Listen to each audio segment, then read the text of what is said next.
Olá, estamos começando mais um quadro Classe Trabalhadora em Debate e nesta quinta-feira, dia 16 de junho, recebendo o vereador e professor Márcio Carvalho. Seja bem-vindo, Márcio. Bom dia, Larissa. Bom dia a todos que nos acompanham. É uma satisfação poder estar com vocês aqui e poder falar um pouco a classe trabalhadora, um pouco da educação, um pouco do município de Goiânia. Certo. Mais uma vez quero agradecer.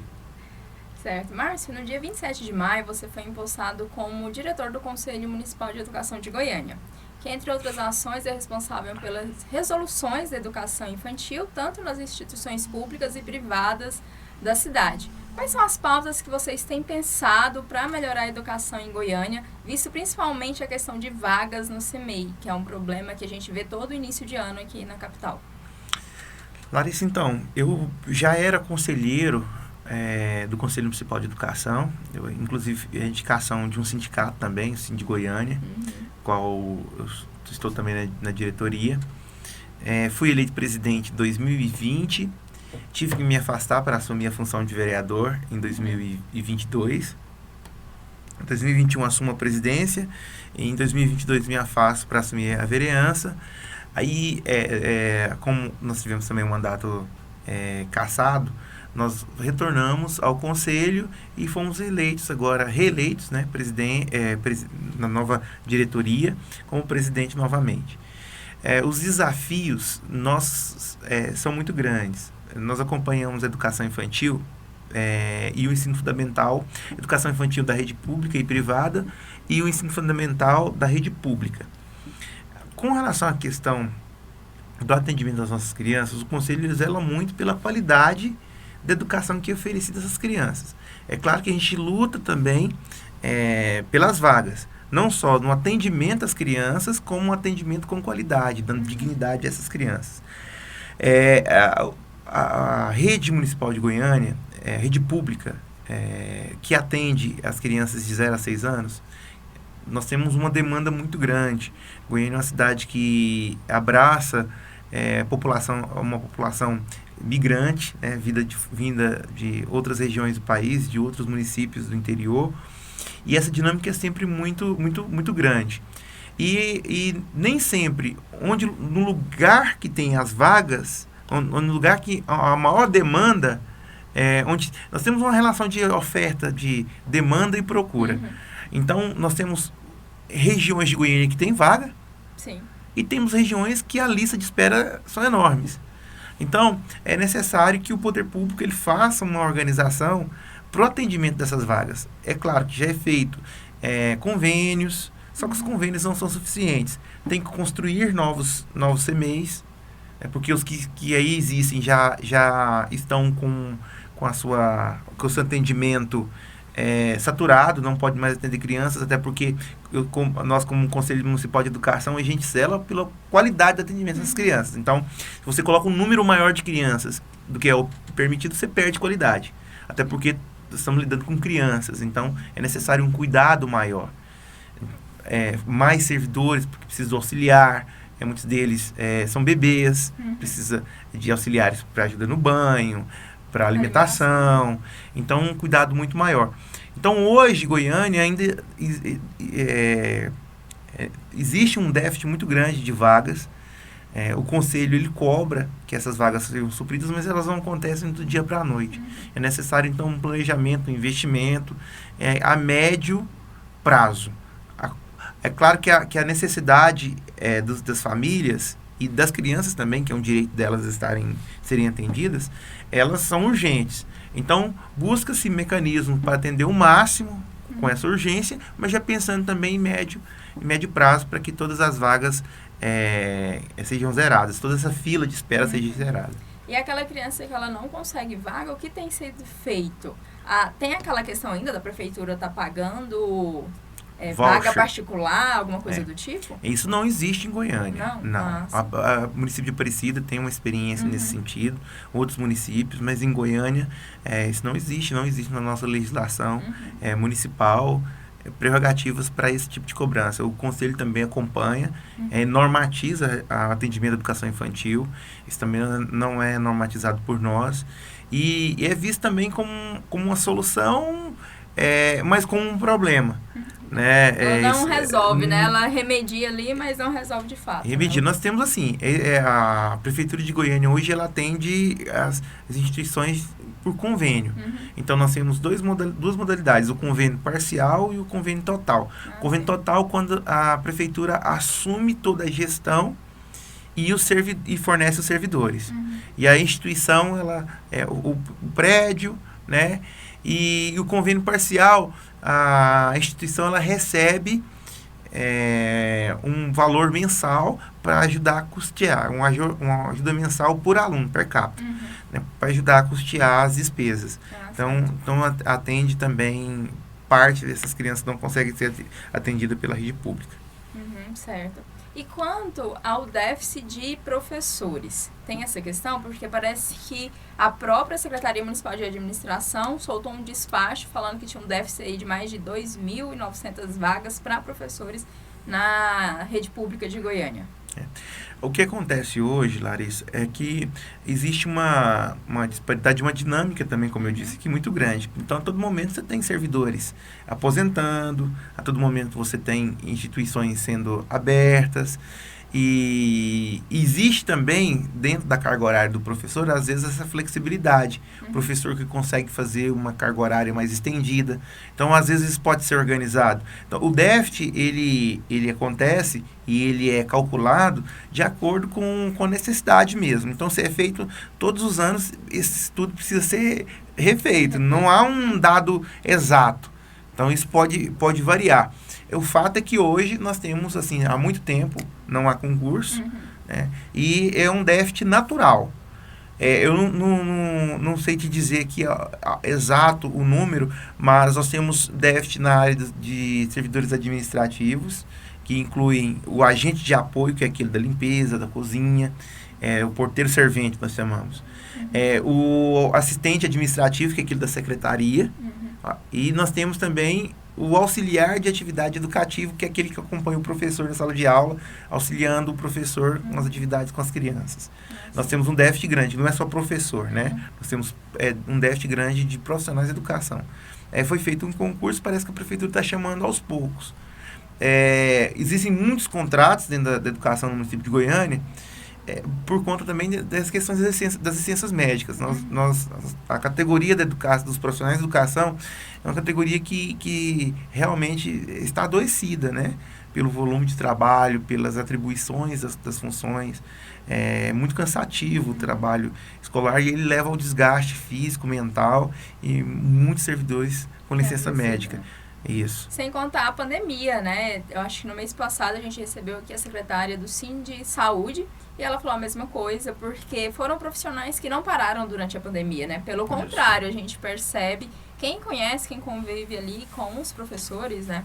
Viu que eles tiveram um trabalho dobrado porque precisaram gravar aulas, precisaram aprender a mexer com tecnologia para, de fato, continuar ali dando aula para os seus alunos e fazendo curso e tendo ali a sua carga horária normalmente, né, por exemplo. A pandemia trouxe uma dinâmica diferente para todos nós, né? Sim. Na escola isso foi um impacto muito grande, porque nós tivemos que uma palavra muito utilizada nesses últimos anos foi reinventar. Sim, é verdade. Então, reinventar a forma de dar aula, reinventar a forma de comunicar, enfim, trouxe, eu acredito que teve, não que a pandemia tenha sido algo bom, porque a gente, né, foram perdas, mas nós tivemos avanços. Eu acredito que avanços significativos, principalmente na educação. Sim, a gente vê isso, né, pela forma, né, que as pessoas tiveram que lidar com muitas coisas, de se realmente reinventar para ali continuar trabalhando, continuar vivendo sua vida, assim, né. E os efeitos da pandemia, tanto no campo da questão da saúde mesmo, porque ficam sequelas, né, a gente sabe disso, a questão mental também, porque ela trouxe uma carga muito pesada em relação à preocupação com a saúde, as restrições, o convívio social, tudo isso mexeu muito com a cabeça das pessoas, as perdas, Sim. né, dos entes queridos, amigos. Então trouxe uma carga muito grande para os profissionais da educação. E por outro lado, nós temos também os avanços, né, na tecnologia, como eu coloquei agora há pouco aqui, nas plataformas. Enfim, acho que esse foi um ponto positivo. Sim. Não, tem até, é importante falar disso, porque quando a gente fala de saúde mental, a gente percebe também não só na questão do lado dos professores, mas também dos alunos, que a gente tem visto, né, essas questões da própria violência na escola. Os alunos, assim, muitas vezes não estão sabendo lidar com suas emoções e acaba causando aí tragédias, né? Como a gente viu no Brasil, aqui em Goiás também tiveram alguns casos. A gente conversou, acho que em março, com uma psicóloga e ela falou, né, dos efeitos da pandemia nos alunos e de como as pessoas podem estar procurando os CAPs, né, os centros de atendimento aqui em Goiânia. Então fica aí uma sugestão também, né? Inclusive nos próprios diagnósticos, porque quando a pessoa procura ajuda, né, médica, psicológica, acaba sendo diagnosticado. Na verdade, hoje a educação evoluiu a tal ponto que o que a gente via lá no passado, há 30 anos, na época dos meus pais, como indisciplina ou falta de interesse em aprender, né, ou ignorância, hoje a gente viu que há déficits. Sim, déficit de DH, atenção, né? e o diagnóstico, por exemplo, do autismo, né, de crianças com transtorno opositor desafiador. A gente achava que isso era birra, que era a criança não tinha educação, né, ou os pais que não davam boa educação para a criança, ou os professores que não tinham pulso firme. Hoje a gente já observa de outra maneira. E, inclusive, traz essa demanda para a escola, porque muitas dessas crianças necessitam de acompanhamento, de apoio, de auxiliar. Então, isso traz também uma demanda maior. Inclusive, o número de denúncias que a gente recebe hoje no Conselho Municipal de Educação relacionadas a essa questão da inclusão é muito grande, né? Porque hoje se tem uma noção, até os pais têm noção disso. Como eu falei, os pais que antes achavam que a criança era timidez da criança, ou era porque ela era boba, né? Tem esse termo, nesse adjetivo. Às vezes não tinha interesse de estudar. Preguiça, hoje os pais vão atrás, tem um diagnóstico, tem um laudo, e percebem que essa criança precisa, na verdade, de ajuda. Né, que tem mecanismo para ela poder ser incluída, ela se desenvolver. Então, isso traz uma demanda também. Para a escola, né? Para a escola. E aí, quando o pai leva esse diagnóstico para a escola, eles solicitam um apoio. É um apoio para a criança ou é um apoio na sala? Porque nós temos níveis de necessidades. Porque você tem uma criança com déficit de aprendizagem, que é algo que pode ser trabalhado sem a necessidade de um auxiliar. O professor consegue lidar com isso, com um atendimento especializado, né? Agora, nós temos crianças com necessidades especiais, de locomoção, de déficit de deficiência mental, cognitiva. Então, é necessário um profissional para auxiliar o professor. Nós defendemos as crianças, não existem mais aquelas escolas separadas, né? A gente compreende que a inclusão ela deve ser feita dentro do espaço escolar, com socialização. Né? Isso ajuda no desenvolvimento dessas crianças. Mas é necessário que esses profissionais tenham uma condição para poder desenvolver o trabalho. O que acontece muito hoje é que tem turmas aí com 3 crianças, 4 crianças, e o professor não consegue. Ele não consegue sozinho. Ele precisa de um apoio. De um apoio. E tem esse profissional. Existe, inclusive, uma função específica para esse profissional dentro da escola, que é o profissional de apoio. Certo. Agora, mudando um pouco, Márcio, você começou a falar, né, da sua eleição, da sua posse como vereador. Como que está essa questão? Você agora é vereador em Goiânia? Está empossado ou não? Não. Na verdade, o que aconteceu, só para vocês entenderem, eu fui candidato em 2020, fiquei como o primeiro suplente do meu partido. E, na verdade, no cálculo do quociente eleitoral, o meu partido ele ficou com diria assim, a próxima vaga. Se tivesse mais uma vaga para vereador, eu teria sido empossado lá em 2020. na Câmara. Se tivesse 36 vagas, a 36ª seria a minha pelo cálculo do quociente eleitoral. Então, como isso não aconteceu, o mandato dos vereadores, todos os vereadores iniciaram e houve, então, um movimento para questionar algumas candidaturas de alguns partidos que não teriam cumprido a cota de gênero. Para quem não entende, a cota de gênero é o seguinte, exige-se que haja, no mínimo, 30% das vagas de candidatos para as mulheres. Vários partidos foram acusados de não cumprir a cota de gênero. Um deles foi o partido o qual fui eleito. Só que existem também várias formas de não cumprir a cota de gênero. Por exemplo, uma candidatura fictícia, uma candidatura laranja. Né? Isso é considerado fraude.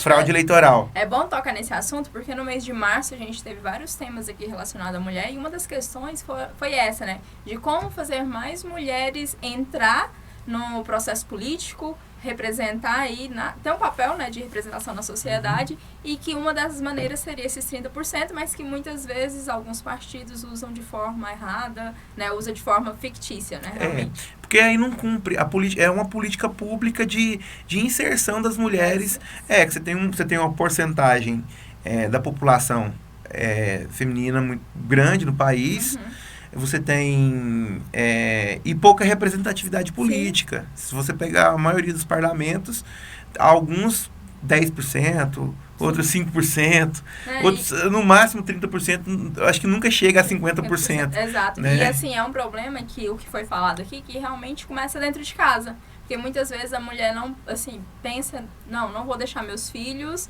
porque como que eu vou deixar meus filhos e vou entrar na vida política, né? E às vezes, começando aqui mesmo, né? Dentro de um sindicato, aqui do Sindicato dos Trabalhadores dos Correios, do Sindi Goiânia, por exemplo, de irá ser vereadora, né? Então é um problema, assim, que é muito mais embaixo, né? É necessário uma política pública para garantir que essa inserção seja feita. Agora, se ela funciona, aí eu entro num aspecto que a gente colocou. Tem que pensar melhor a lei, de repente. Por exemplo, uma fraude é algo absurdo, né? Agora, há também os procedimentos. O que aconteceu, por exemplo, qual a diferença? Não vou entrar no mérito dos outros, né? Que a acusação em relação ao meu partido foi um pouco diferente. Na verdade, então, só para contextualizar, eu entrei porque um partido foi acusado de descumprir a cota de gênero e de ter candidaturas laranjas. 2 vereadores de um partido foram cassados porque os votos daquele partido foram anulados. Os votos daquele partido foram anulados, logicamente, houve a recontagem dos votos do novo quociente eleitoral. No novo quociente eleitoral entrou eu e o Paulo Magalhães. Foram cassados Santana e Bruno Diniz. Não que os vereadores tenham culpa nisso, porque é o partido que organiza, né? Os vereadores... Inclusive, é interessante, porque os vereadores, 2 homens, perdem o mandato e entram 2 homens. Não entra uma mulher, né? Não entra uma mulher, ficou até incoerente. E o meu partido, então, ele foi questionado lá em 2020, ainda pelo descumprimento da cota de gênero, mas o TRE entendeu que não houve má fé do partido, uma vez que o processo, o rito foi seguido. E a candidata, ela desistiu da candidatura no meio do processo. O partido alegou que não havia tempo hábil para fazer a substituição. Mesmo o juiz determinando que deveria se substituir por ou incluir uma mulher ou cortar da lista de candidatos 3 homens. Então o partido entendeu. Em Goiás, o TRE, isso foi pacificado e o TRE entendeu que não houve má-fé do partido, por isso a candidatura prosperou. Quando chegou em Brasília, assim que eu assumi, coincidiu também com a ação ter chegado lá e ser pautada. E o ministro Ricardo Lewandowski, numa decisão democrática, julgou que o partido deveria ter, sim, substituído e que o Cidadania, que o meu partido, deveria perder, também ter os votos anulados. Assim aconteceu. Então, eu entrei com a decisão negativa em relação ao meu partido. Fiquei durante cerca de 20 dias, né? Acho que não chegou nem a 20 dias, teve um feriado ainda. Mas eu tive a oportunidade de votar projetos importantes, como os servidores públicos administrativos do quadro geral, da Guarda Municipal, apresentei projeto de lei, eu acho que eu fiz defesas, reivindicações. Foi um período produtivo, eu acredito que bastante produtivo para mim lá na Câmara. Hoje eu me encontro afastado, mas ainda, é claro que não para nunca, né, Larissa? Sim, sempre as demandas não chegam até nós. Ontem mesmo, anteontem, estava na Câmara conversando. Isso talvez seja uma experiência positiva, porque dá para a gente expressão e dá também oportunidade de você dialogar com os secretários, com os vereadores, com os outros setores. Você abre campos de diálogo. E a gente estava lá, por exemplo, na terça-feira, eu fiz um diálogo com todos os vereadores no sentido de acelerar a votação do plano de carreira, da database, do piso dos professores, que inclusive agora acho que ele está sendo votado lá na Câmara já. Então a gente tem a oportunidade de, com essa experiência, também ter essa abertura. E de exatamente estar representando essa categoria, né? Porque uma coisa que a gente fala aqui bastante no sindicato é de ter representantes da classe trabalhadora lá. Aqui no caso do sindicato dos trabalhadores dos Correios, de ter um profissional dos Correios, né? Um carteiro, um OTT. E no caso dos professores, né? Da classe da educação, ter um administrativo, ter um professor. Isso é muito importante para estar realmente lutando por melhorias na educação, por essa questão que a gente já falou aí das vagas, né? De aumento, de conclusão de obras também, né? No CIMEI, tudo isso envolve, né? E assim, a representatividade é muito importante. O que a gente tem que chamar a atenção aqui para toda a classe trabalhadora que está nos assistindo é que tem algumas categorias que são melhor, que eles conseguem se organizar melhor. Isso. Se você pegar um número de profissionais, até porque também isso também é uma questão de visão da sociedade, né? Você pega, por exemplo, alguns segmentos, não vou falar de categorias, né? Vou falar de segmentos. O segmento religioso ele tem uma representatividade grande dentro dos parlamentos. Enorme. A segurança pública também tem vários policiais militares e a classe trabalhadora nem sempre consegue, porque ela se divide muito. Né? E às vezes as pessoas personalizam muito também, né? O candidato, não é a representação, né? Não é aquilo que ele representa. Hoje, por exemplo, lá no município, em Goiânia, o presidente da Câmara Municipal, ele é oriundo do movimento sindical. Romário Policarpo, ele assumiu o Sindicato de Goiânia no momento em que a direção foi afastada, e ele estava na segunda vice-presidência, então a direção executiva foi afastada, ele assumiu, e logo em seguida ele foi eleito vereador, logo em seguida presidente da Câmara, e hoje ele é o vice-presidente do sindicato, do Sindicato de Goiânia. O Romário Policarpo é o vice-presidente do Sindicato de Goiânia, e é pela segunda vez representante. O que a classe trabalhadora ganha? Ganha muito porque hoje é um representante sindical ali. Quer não, ele tem outras atribuições como vereador, mas ele representa, principalmente a categoria da GCM. Talvez hoje ele seja o parlamentar a nível de Brasil que melhor representa a Guarda Civil Metropolitana.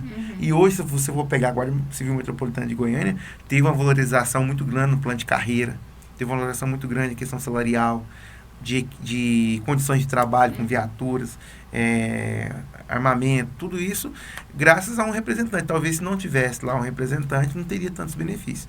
A educação é um pouco deficitária nesse ponto. Eu até falei assim, gente, eu não me recordo agora, o último professor da rede pública mesmo, que estava aqui como vereador. Nós temos a Kátia lá também, que é professora, não é da rede municipal de Goiânia, mas é da rede estadual. E nós não temos mais nenhum outro. Que eu me lembro muito antiga, Pedro Wilson, eu acho. Pedro Wilson. Mas muitos anos atrás. Da questão sindical, nós temos hoje a deputada Bia, temos o Mauro Ruben, que é ligado ao bastante atuante, né, no sindicato, de saúde, foi presidente da CUT também. Mas nós precisamos ampliar essas representações. Certo. Então, quero agradecer sua participação, Márcio. Foi muito bom a gente debater esses assuntos, falar principalmente também dessa questão da educação, vida sindical, e estar mobilizando os trabalhadores a se filiar aos sindicatos e participarem mais ativamente das reuniões, das assembleias e do que seu sindicato está fazendo de fato, né? Então, muito obrigado. E fica o convite para você voltar mais vezes também. Eu agradeço, passou muito rápido. Quando o assunto é bom, a gente passa rápido. É importante, sim, trabalhador, você se filiar, fortalecer o seu sindicato, fortalecer a luta, porque é através da união que as conquistas vêm e os direitos são garantidos. Muito obrigado, Larissa. Parabéns pelo programa.